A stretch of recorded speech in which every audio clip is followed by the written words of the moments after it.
আমরা সুনির্দিষ্টভাবে কতগুলো নির্দেশনা আজকে নির্বাচন কমিশনের পক্ষ থেকে দিয়েছি।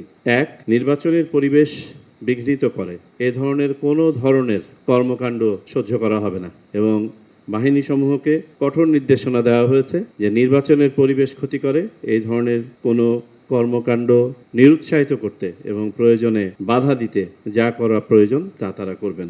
আরেকটি বিষয় আমরা সুনির্দিষ্টভাবে বলেছি, গোয়েন্দা সংস্থাসমূহকে তাদেরকে নির্দেশনা দেওয়া হয়েছে যে শহীদ ওসমান হাদির ক্ষেত্রে যে ঘটনাটা ঘটেছে আগে থেকে যতটুকু তথ্য জানা দরকার ছিল বা আমরা আশা করি সেটা কেন পারা গেল না সেটা নিরূপণের নিরিখে ভবিষ্যতে এই ধরনের যে কোনো ধরনের সম্ভাবনা নাকচ করতে বা কমাতে, এই ধরনের প্রবণতা রোধ করতে যা যা ধরনের কর্মকাণ্ড হাতে নেওয়া দরকার তারা যেন সেগুলো নেন।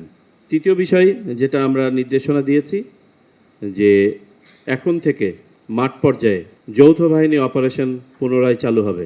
সেই যৌথ বাহিনীর অপারেশনের অন্যতম লক্ষ্য হবে অবৈধ অস্ত্র ও গোলাবারুদ উদ্ধার, সন্ত্রাসীদের গ্রেপ্তার এবং আইনের আওতায় নিয়ে আসা এবং সার্বিকভাবে সাধারণ মানুষের মাঝে, ভোটারদের মাঝে, প্রার্থীদের মাঝে, দলগুলোর মাঝে একটা আস্থার পরিবেশ তৈরি করা।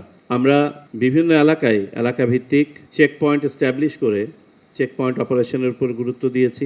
বিশেষ অভিযান পরিচালনার ব্যাপারে বলা হয়েছে, বিশেষ করে যেসব এলাকায় অস্ত্রের আনাগোনা আছে মর্মে জানা যায় সেসব এলাকায়, রিমোট এলাকাসমূহে অধিকতর খবরদারি ইত্যাদির ব্যাপারে বলা হয়েছে।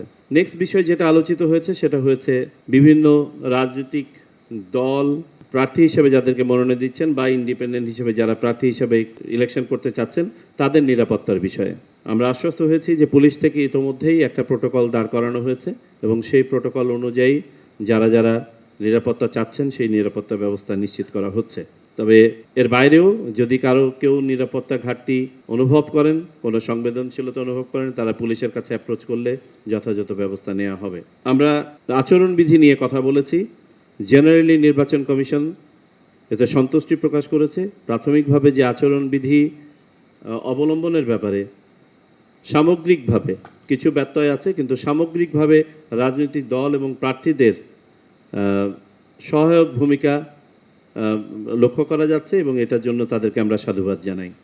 পোস্টাল ভোট নিয়ে আলোচনা হয়েছে যে আমাদের আর মাত্র 4 দিন বাকি আছে। পোস্টাল ভোটে যারা ভোট দিতে পারবেন তাদের রেজিস্ট্রেশনের, তারা যেন সময় মতন রেজিস্ট্রেশন সম্পন্ন করেন সেগুলোর জন্য বলা হয়েছে।